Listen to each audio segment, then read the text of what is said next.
로마서 12장 1절 2절 12장 1절 2절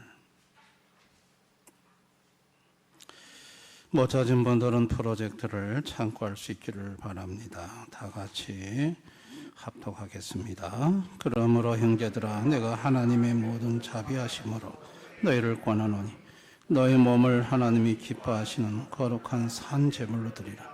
이는 너희가 드릴 영적 예배니라. 너희는 이 세대를 본받지 말고 오직 마음을 새롭게 함으로 변화를 받아 하나님의 선하시고 기뻐하시고 온전한 뜻이 무엇인지 분별하도록 하라. 아멘. 오해 오신 모든 분들에게 하나님의 축복과 보호와 은혜와 평강이 함께 하시기를 축원합니다.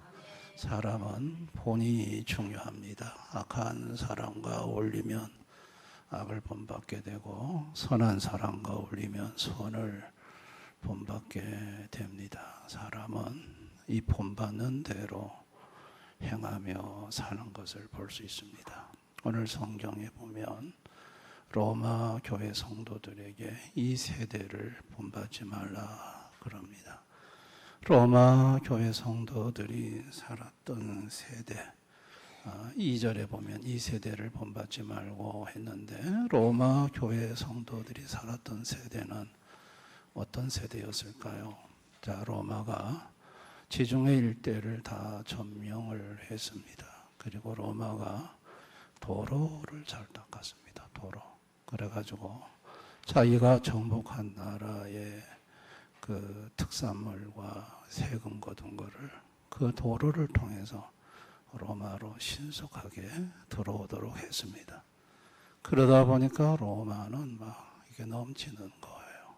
막 모든 게 풍요롭고 넘치는 거예요. 재물도 넘치고 특산물도 넘치고. 그래서 로마 사람들은 그걸 먹고 즐기는 방탕의 생활을 했습니다. 로마 사람들이 먹을 때 왼쪽으로 비스듬히 누워서 먹습니다. 여러분 아마 그런 그림 보셨을 거예요. 그 왼쪽으로 누우면은 이 위가 이 바닥에 딱 닿아가지고 음식을 많이 채울 수 있답니다. 편안하게. 그래서 누워가지고 그래 이제 옆으로 누워 있다 보니까 이게 이제 행동이 자연스럽지가 않잖아요. 그러면 이제 노예들이 음식을 갖고 와서 잘 잘라가지고 손만 이렇게 집으면 먹을 수 있도록 노예들이 수종을 들고 보통 이제 디귿자로 이렇게 합니다. 그리고 한쪽은 노예들이 들어와서 음식을 제공하게 하고 그래서 노예들이 다 음식을 코앞에다가 먹도록 서빙을 하고 음식 먹고 난 다음에 찌꺼기는 바닥에다 그냥 던졌습니다. 바닥에다가. 그래서 이제 뭐 생선뼈도 바닥에 던지고 뼈다귀도 바닥에 던지고 그래서 그 바닥에 던지면은 그걸 또 노예가 이제 또 다 이렇게 주워가지고 치우고 그리고 이제 배가 너무 부르면 마시는 거는 많고 그러면은 깃털 가지고 목구멍을 간질간질하면 또 토합니다. 또 토해가지고 그러면 노예들은 그 토한 걸 받아가지고 나가고 또 마시는 것도 먹고 그리고 오줌 늘어가는 것도 귀찮으니까 오줌 늘었다 그러면 노예가 와가지고 오줌을 받아서 나갔습니다. 그러니까 뭐 꼼짝없이 누워가지고 그냥 먹고 마시고 진탕으로 그렇게 연애를 하는 것이 당시에 로마 시대 사람들의 삶이 사치 않은 삶이었습니다. 그리고 노예가 한 5천만 명이 넘었다니까 노예가 엄청나게 많지 않습니까? 그 노예들을 가지고 예쁜 노예들은 성적인 도구로 삼고 그래서 향락과 방탕을 마음껏 추구하며 살았던 시대가 로마 시대입니다.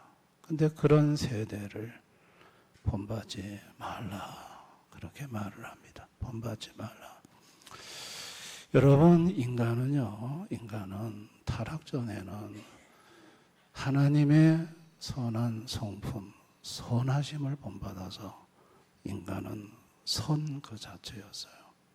그런데 타락 이후에는요, 하나님과의 관계가 이제 이렇게 딱 단절이 되었고, 더 이상 하나님을 본받을 수가 없게 되었어요. 그래서 인간이 누구를 본받느냐? 사단을 본받아요. 사악한 사단, 사단이 넣어주는 생각, 사단의 사람들이 벌이는 향락의 파티, 타락의 삶을 인간은 본받고, 그리고 그걸 징청망청 즐기면서 사는 것이 죄 아래에 있는 인생들의 삶인 거죠. 여러분, 그렇다면 로마 교회 성도들은 어땠을까요? 자, 이렇게 죄 아래 타락된 삶을 사는 사람들에 대해서 하나님은 뭐라고 선언을 하셨냐면 창세기 6장 5절에 여호와께서 사람의 죄악이 세상에 가득함과 그의 마음으로 생각하는 모든 계획이 항상 악할 뿐임을 보시고, 자, 모든 인간은 생각하고 계획하는 것이 다 악하게, 하나님 보실 때 다 악한 상태라고 그렇게 규정을 하였습니다. 그러면 로마 교회 성도들은 어떨까요? 로마 교회 성도들도 악한 죄성이 있거든요. 자기들도 형편만 된다면 먹고 마시고 즐기고, 예쁜 여자, 예쁜 남자, 멋있는 남자 두고 마음껏 즐기고 싶은, 사치와 향락과 방탕의 삶을 살고 싶은 죄의 욕구가, 아니 로마 성도라고 해서 없겠어요. 죄로 타락한 인생들인데, 그런데 그렇게 살고 싶었던 자신들을 그렇게 살지 않도록 변화를 시켜주셨어요. 자, 그것이 2절이에요. 자, 우리 2절 말씀을 다시 한번 큰 소리로 읽어봅니다. 너희는 이 세대를 본받지 말고 오직 마음을 새롭게 함으로 변화를 받아 하나님의 선하시고 기뻐하시는 온전한 뜻이 무엇인지 분별하라. 자, 오직 마음을 새롭게 함으로 변화를 받아. 자, 이 세대를 본받지 말라고 하시면서 그 마음을 새롭게 변화를 예수님이 시켜주셨어요. 여러분, 그 변화가 뭘까요? 중생이에요. 성령을 받고 거듭났어요. 거듭나니까 이 사람이 헷가닥 바뀐 거예요. 여러분, 중생은 뭐의 변화죠? 의지의 변화예요. 아유, 목사님 뭐 자꾸 어려운 얘기를 자꾸 하시는가 하는데, 여러분, 중생했다는 얘기는 많이 들었지만 중생이 뭐에 대한 변화인지 이런 설명은 사실은 그동안 잘 못 들었을 거예요. 제가 지난번에 한번 설명을 드린 바가 있습니다만은 조금 어려워도 여러분들이, 이게 사실은 목사님들 나누고 대학 교수님들이 강의하는 내용인데 그 일부를 여러분한테 설교 시간에 제가 좀 설명을 드리는 거예요. 그래서 중생이라는 건 뭐냐면, 중생이라는 것은 의지의 변화예요. 우리 영혼에 두 기능이 있다고 말씀드렸잖아요. 마인드와 하트가 있다고 그랬어요. 마인드는 인식의 기능이고 하트는 의지의 기능이에요. 이 마인드는 지성, 이성, 오성이 있어요. 이 하트는 의지와 감성이 있어요. 여러분, 지성과 이성과 오성은 거듭나지 않았습니다. 그런데 성령이 뭐를 거듭나게 하시냐면 의지를 거듭나게 해요. 그 의지를 가려 하트를 말하면 심장이라고 그래요. 이 심장의 심정에 믿음이 거예요. 그 믿음이라는 것은 제가 오늘 오전에 인스트루먼트라고, 그릇이라고 했죠. 근데 그게 무슨 그릇이냐? 예수를 담는 그릇이라고 했어요. 그러면 예수에 대해서 뭘 담는 걸까요? 예수님에 대해 뭘 담는 걸까요? 예수님은 영이시잖아요. 그리고 예수님은 신성을 갖고 계시잖아요. 그래서 예수님의 신적 속성인 그분에 대한, 그분의 전능하심, 전지하심, 영원 불변하심, 사랑, 또 뭐 진실, 이런 거에 대한 깨달음, 그걸 다른 말로 지식이라고 해요. 근데 그 지식이 단순히 머릿속에 있는 지식적, 이성, 오성의 깨달음 차원이 아니고 그 깨달음이 마인드까지, 의지까지 내려와서 깨달아지는 거예요. 이걸 가리켜서 중생이라고 그래요. 그러니까 결국은 예수님의 지식을 담는 것이 믿음인 거예요. 목사님이 이해가 참 어려운데, 그렇게 아실 수 있기를 바랍니다. 여러분, 우리 어르신들은 이런 설명이 좀 쉽지가 않을 거예요. 않지만, 우리가 지금까지 믿음하면 그냥 무조건 믿으면 됩니다. 믿으십시오. 믿어야 됩니다 하는데 도대체 그 믿음이 뭐냐는 거예요.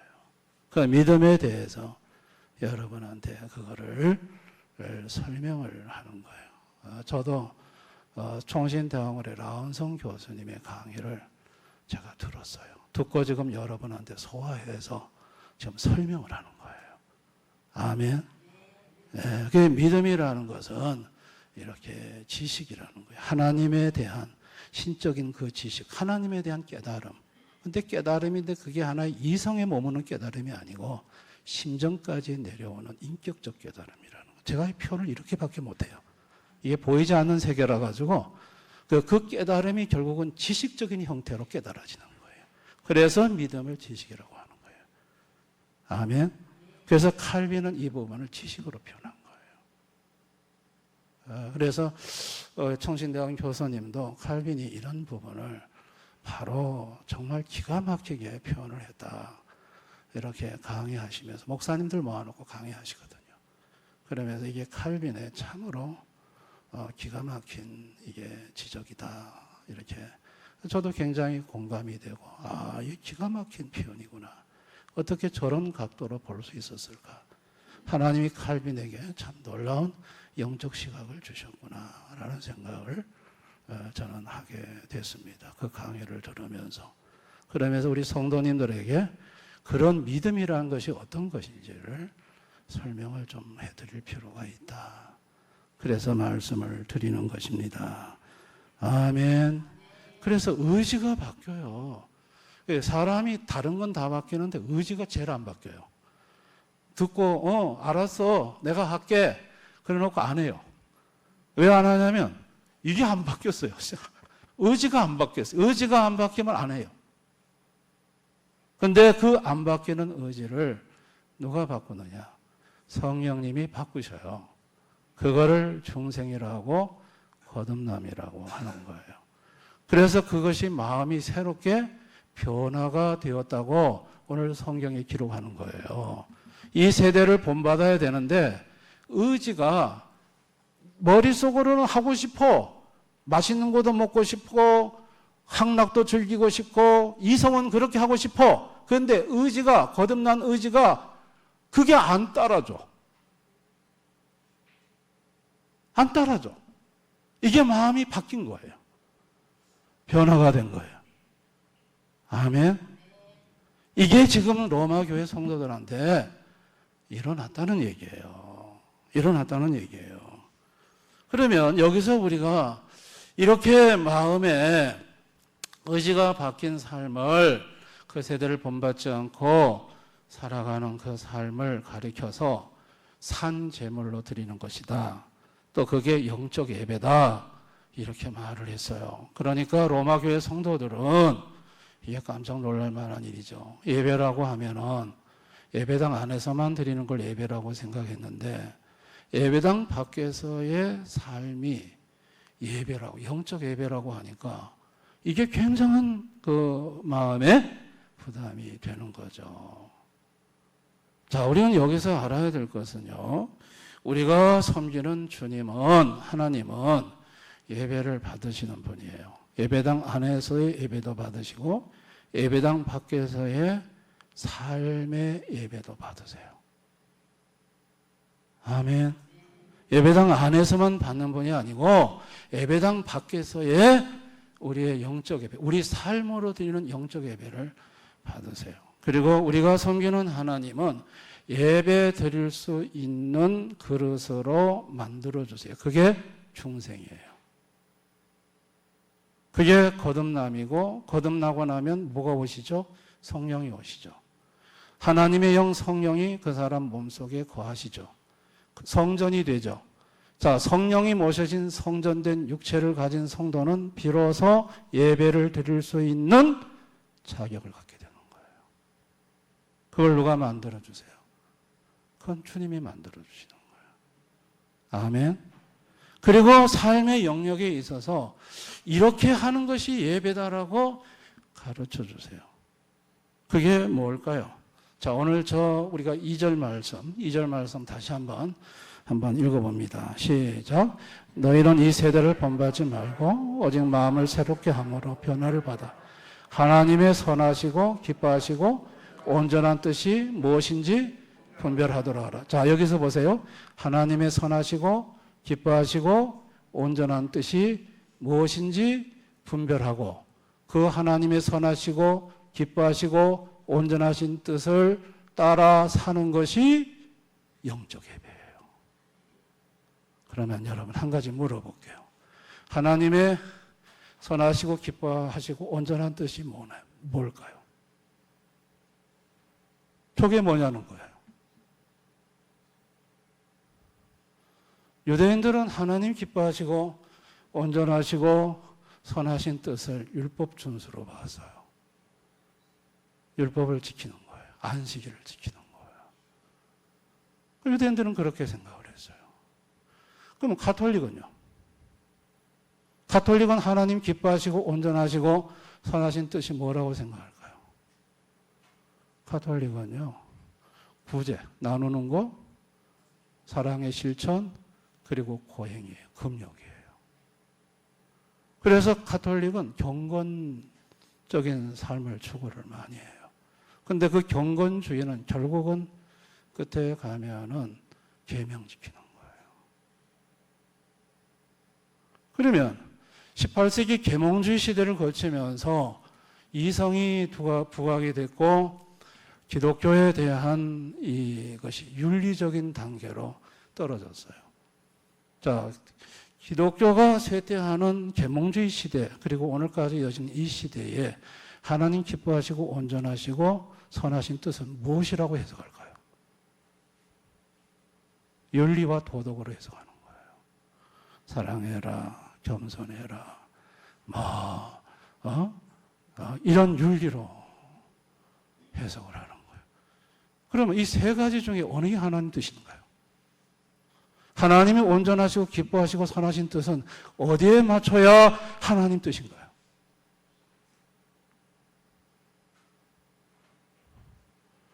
그래서 이 부분에 대해서 저는 칼빈 선생이 참 탁월하다고 생각하는 거예요. 자, 에베소 1장 4절 6절 우리 한번 다 같이 한번 읽어봅니다. 다 같이 시작. 곧 창세전에 그리스도 안에서 우리를 택하사 우리로 사랑 안에서 그 앞에 거룩하고 흠이 없게 하시려고 그 기쁘신 뜻대로 우리를 예정하사 예수 그리스도로 말미암아 자기 아들들이 되게 하셨으니 이는 그 사랑하신 자 안에서 우리에게 거저 주시는 바 그의 은혜의 영광을 찬송하게 하려는 것이라. 여기 기쁘신 뜻이 나오죠? 성경에 기쁘신 뜻이 나오면 어디까지 올라가야 되냐면 창세전까지 올라가야 된다는 거예요. 창세전에 선택까지 가야 된다는 거예요. 예정까지 가야 된다는 거예요. 이게 칼빈이 말하는 거예요. 하나님의 기쁘신 뜻, 하나님의 선하신 뜻, 그 단어가 나오면 어디까지 가야 됩니까? 창세전까지 가야 된다. 창세전에 뭘 주목해야 되냐? 선택을 주목해야 된다. 예정을 주목해야 된다. 여러분, 선택과 예정 속에 옆에 붙어 있는 분이 계시죠? 누구죠? 예수 그리스도. 그리스도 안에서 선택을 했다. 예수 그리스도로 말미암아 자기 아들들이 되게 하셨다. 결국은 누구예요? 기뻐하신 뜻이 영혼까지 올라가서 선택과 예정이라고 하면 선택과 예정에 함께 있는 분이 누구예요? 예수 그리스도예요. 그럼 하나님이 기쁘신 뜻은 뭐예요? 예수 그리스도예요. 자, 예수 그리스도가 이 땅에 육신으로 오셨어요. 자, 예수님 출생할 때 이제 목자들 앞에 천사들이 나타나가지고 뭐라고 하죠? 지극히 높으신 곳에는 하나님의 영광이요, 땅에서는 하나님이 기뻐하신 사람들의 평화로다. 하나님의 기쁨을 얘기했어요. 아기 예수가 탄생할 때. 자, 예수님이 공생애 때 시작할 때 세례 받으셨죠? 세례 받을 때 성령이 비둘기같이 내려오면서 하늘에서 소리가 있는데 이는 내 사랑하는 아들이요 내 기뻐하는 자라고 하셨어요. 내 기뻐하는 자다. 그리고 변화산에서 예수님의 옷이 이렇게 희게 광채가 나도록 바뀌었죠. 바뀌면서 그러면서 베드로가 여기가 좋사오니 초막셋을 짓겠나이다. 이러니까 구름이 임해 오면서 구름 속에 음성이 났죠. 이는 내 사랑하는 아들이요 내 기뻐하는 자니 너희는 그의 말을 들어라. 보세요. 예수님이 육체로 오셨을 때 하나님이 직접 음성으로 기뻐하는 자라고 기쁘다고 말한 분이 누구였냐? 예수님이셨어요. 아멘. 예수 그리스도가 하나님의 기쁨이에요. 하나님 기뻐하시고 온전하시고 선하신 뜻은 뭐냐? 예수예요. 아멘.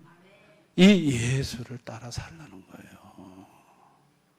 그게 영적 예배라는 거예요. 아멘입니까?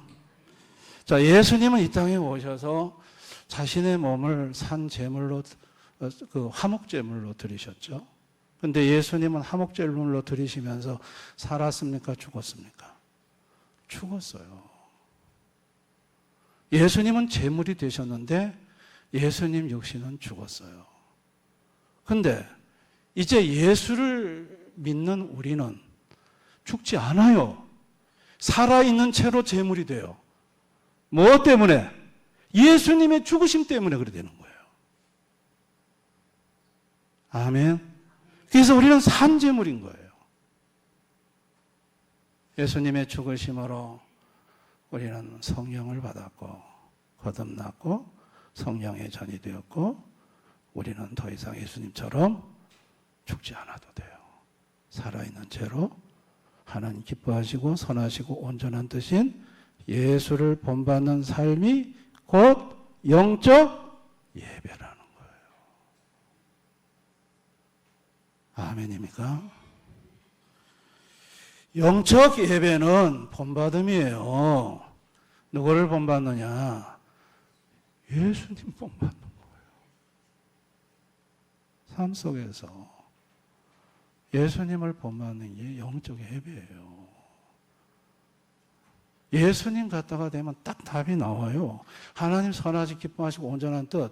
이게 천주교 입장, 유대교 입장, 계몽지 이후 시대의 기독교 입장 다 해석이 달라요. 하나님 기뻐하시고 온전한 뜻이 다 해석 기준이 다 달라요. 그런데 딱 다르지 않는 건 뭐냐? 예수 그리스도예요.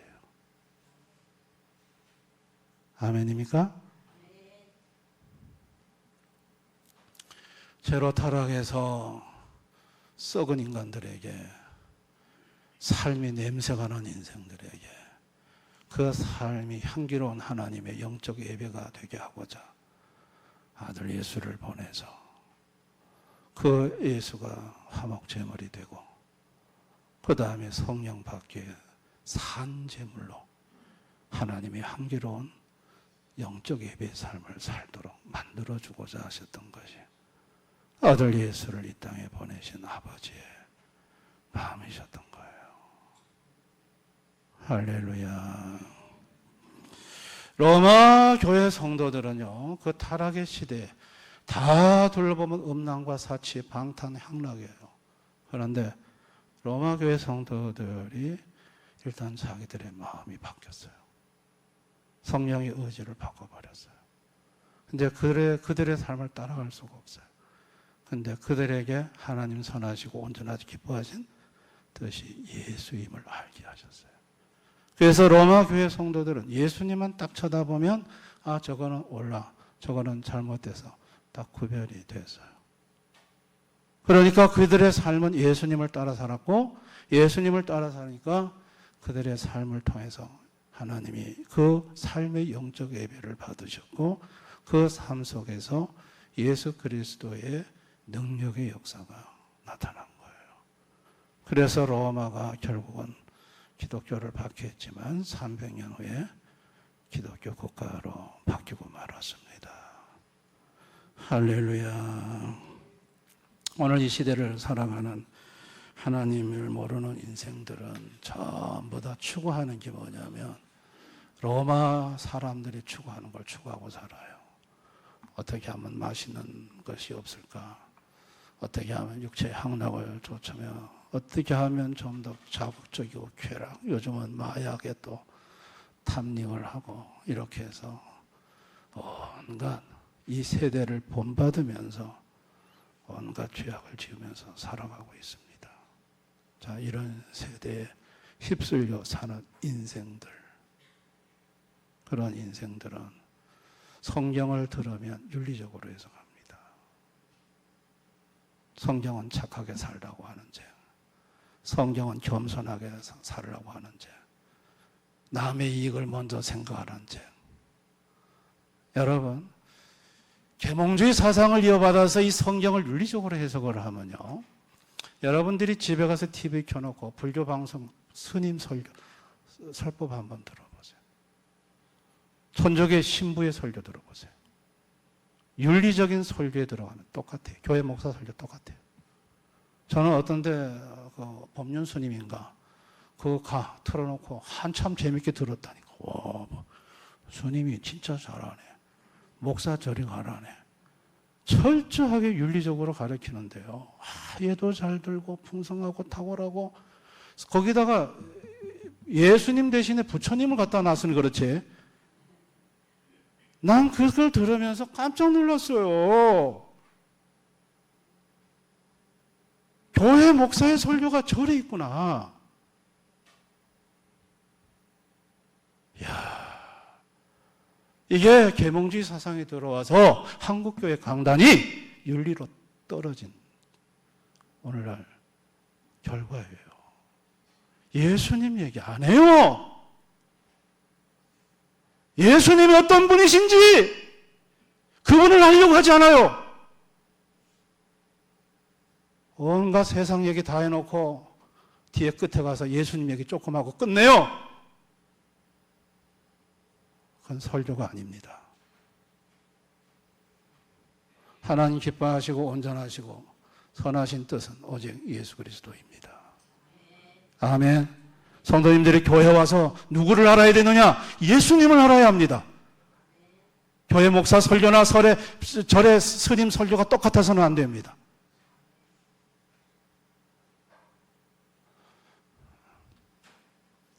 윤리 설교하려면 잘할 수 있습니다.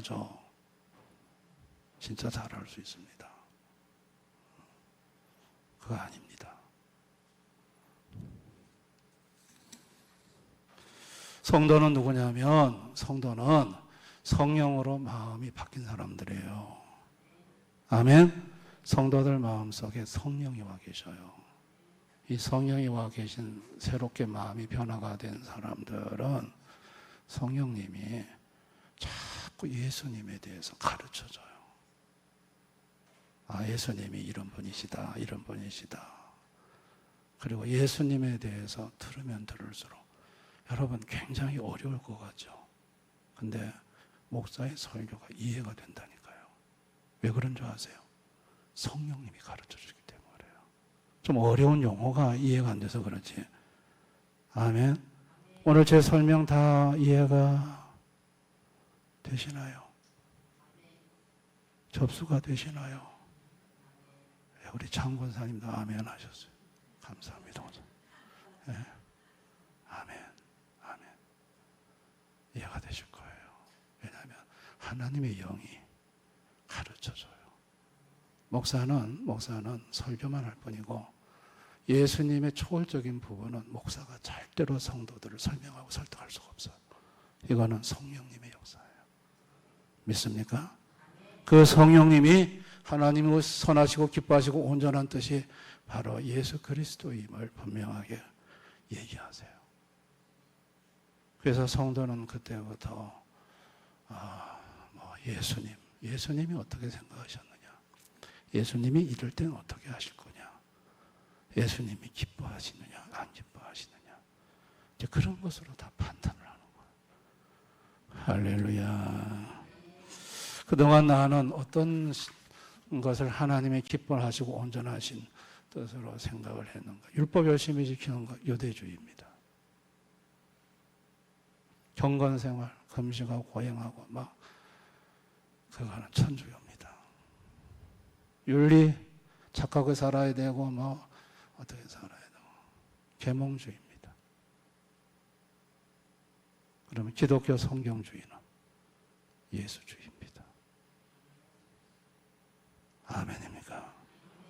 오직 예수 그리스도 이 한 분을 알고 이 한 분에 듣고 이 한 분을 붙들고 사는 것이 이게 하나님 기뻐하시고 온전하시고 선하신 뜻을 분별하는 것이고 붙잡는 것이고, 그렇게 살 때 하나님은 기뻐 영적 예배로 받아들이고, 그렇게 영적 삶의 예배를 드리는 곳에 하나님의 영이 역사를 하시고 어둠이 물러가고 저주가 물러가고 하나님의 축복이 임할 줄을 믿습니다. 할렐루야. 우리 대안의 모든 성도님들은 오늘 이 말씀을 잘 이해하셔서 저와 여러분이 예수님이 이런 믿음이라는 게 이런 거였구나. 그래서 여러분들 오전에도 조금 언급했지만 어디 가면은 이렇게 기도 받으러 가면 막 보인대. 제가 한때 청년 때 아주 용한 목사님 사모님 있다고 해서 가자 그래가지고 갔디만은 저거 앞에 똑같디만 눈을 감고 기도하디만 그림을 하나 쫙 그리더라고. 그러면 촛불을 하나 딱 그리면서 청년은 세상의 빛입니다. 하나님이 사랑하십니다. 그리고 눈총이 너무 따가워가지고 왜 저래 나를 쳐다보나, 복채 안 갖고 왔냐는 거예요. 이거 내놓으라는 거예요. 그때 빈손으로 가가지고 참 무한하게 나온 적이 있어요. 제가 나오면서 하나님이 세상의 빛이고 하나님 사랑하신다는 말은 성경에 다 기록되어 있는데 그게 뭐 특별한 말이라고 가가지고 그 앞에, 여러분 하나님은 그렇게 역사하시는 분이 아닙니다. 아멘. 용하다는 데 가지 마세요. 기도 받으러 가지 마세요. 뭐 봤다, 환상 봤다, 천사 봤다, 뭐가 막 하늘에서 문이 열리고 막 쏟아졌다. 그렇게 하나님이 역사하지 않으세요. 아멘. 그런데 가죠. 오늘 이 성경이 가르쳐준 이게 가장 정확한 방법이에요. 말씀이신 예수, 그 말씀은 영이시기 때문에 눈으로는 볼 수 없다. 그러나 그분의 신령한 속성은 우리가 성령의 조명으로 경험할 수 있다. 전능전지, 무서부재, 편재, 동행, 그게 가슴으로 그게 와지거든요. 그러면 아멘 되거든요. 주님이 나를 사랑하시는구나, 나와 함께 하시는구나. 그게 주님을 만나는 거예요. 아멘. 이게 바른 신앙이에요. 이런 정확한, 그분의 속성이 말씀인데 뭘 그렇게 봐요. 영이신데. 얼마나 한국교회가 무속신앙으로 빠져 있는지 몰라요. 그러니까 우리 대연의 성도님들은 그런 성도님들이 한 번도 없기를 바랍니다. 자, 여러분이 교회 와서 하나님 만나는 방법, 말씀 잘 들으셔야 돼요. 찬송 열심히 하시고 막 가슴에 성령의 기름 부으심이 있고, 그리고 말씀 들을 때 갑자기 가슴에 뭉클하면서 예수님이 이런 분이셨구나 하고 예수님이 알아져 와요. 그것이 예수님을 만나는 거예요. 아멘입니까? 그리고 그 예수님이 여러분 가슴에 부요함으로 가득 차 있어요. 한 주 동안 그 예수님으로 부요해서 한 주가 사는 게 걱정이 없어요. 행복합니다. 제 말에 동의가 되십니까? 경험하시는 분들은 아멘이 될 거예요. 그게 우리가 예수님을 만나고 예수님과 함께 동행하는 삶이지. 나머지는 다 사입입니다. 그런 사입에 현혹되는 우리 교우들이 없기를 바랍니다. 삶에 예수, 하나님 기뻐하시고 온전하신 뜻은 예수 그리스도입니다. 성경에 하나님 기뻐하신 뜻 나오면 영혼으로 가야 됩니다. 선택으로 가야 됩니다. 거기서 하나님 기뻐하신다. 그 단어를 주목하셔야 됩니다. 나를 기뻐하신 것이 언제부터냐? 영원부터. 창세전부터 나를 기뻐했다. 이게 엄청난 충격적인 소식이에요. 이게 칼빈주의예요.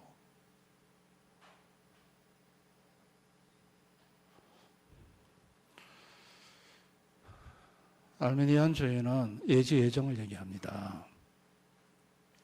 하나님은 먼 미래를 내다볼 수 있기 때문에 이맘때쯤 예수를 잘 믿을 줄 알고 택하셨다는 거예요. 이걸 예지예정이라고 그래요. 그런데 우리 버섯이나 칼빈주의는 예정예지입니다. 창세전에 선택하시고 그 다음에 선택됐기 때문에 성령으로 거듭났고 그리고 믿음 생활하는 거예요. 알미니안주의는 1800년 도르트문트 회의에서 이단으로 정죄받았습니다. 성경적이 아니라고. 그러니까 성경이 가르쳐 주신 하나님의 말씀대로 우리 대안의 어르신들, 대안의 모든 분들, 이 목사가 때로는 좀 여러분이 어려우더라도 어떻게든 쉽게 설명하려고 하니까 이런 걸 잘 이해하셔서 바른 신학 속에 바른 믿음 가지고 사시는 우리 성도님들 다 되실 수 있기를 주님의 이름으로 축원합니다. 오늘 이 말씀을 생각하면서 우리 한번 다 같이 한번 통성으로 기도하기를 원합니다. 여러분들은 오늘 기독교의 가장 중요한 교리적인 말씀을 들었습니다. 목사님들이 대학 교수님한테 듣는 강의의 내용을 제가 여러분에게 일부 쉽게 전했습니다.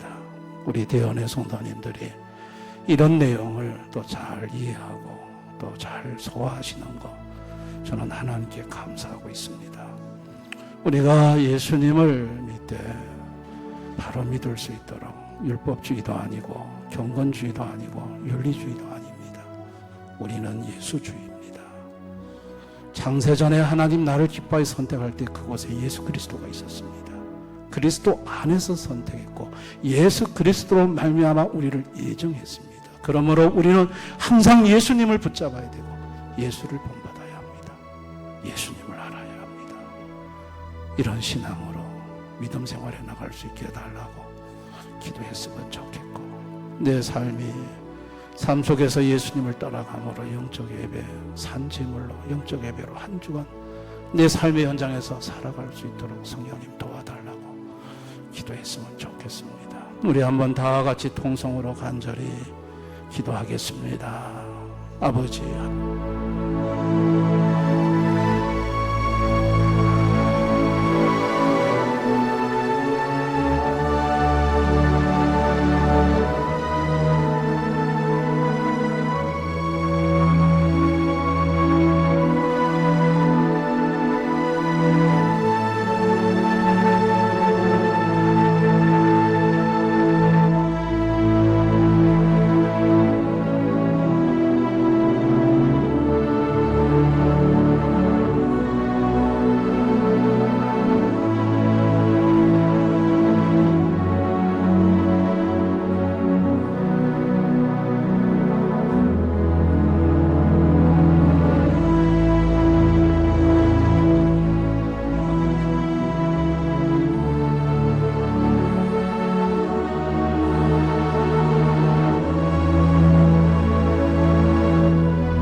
하나님, 어려운 말씀이지만 우리 성령님께서 대형교회 우리 어르신들에게 쉽게 이해할 수 있도록 지혜와 은혜를 주시니 감사합니다. 아직까지 이 의미가 가슴에 와닿지 않는 분들은 주님 도와주셔서 이 말씀의 의미가 무엇을 의미하는지를 깊이 깨달을 수 있도록 도와주시기를 원합니다. 우리 마음을 바꾸셨고 우리에게 성령을 내주하게 하셔서 성령의 전이 되어 영적 예배의 삶을 살도록 만들어주신 것을 감사합니다. 하나님 선하시고 온전하시고 기뻐하신 뜻이 예수 그리스도임을 알게 해주심을 감사합니다. 이번 한 주간도 항상 예수님 바라보게 하시고 예수님 붙들고 예수님 의지하고 살아가는, 그래서 예수님으로 충만하는 예수의 향기를 드러내며 예수님의 사랑과 축복과 능력으로 삶의 현장에서 근심 걱정을 이기고 하나님의 은혜와 많은 결실의 축복을 맺으며 살아가는 우리 성도들 다 되게 해주시기를 원합니다. 예수님 이름으로 기도드리옵나이다. 아멘.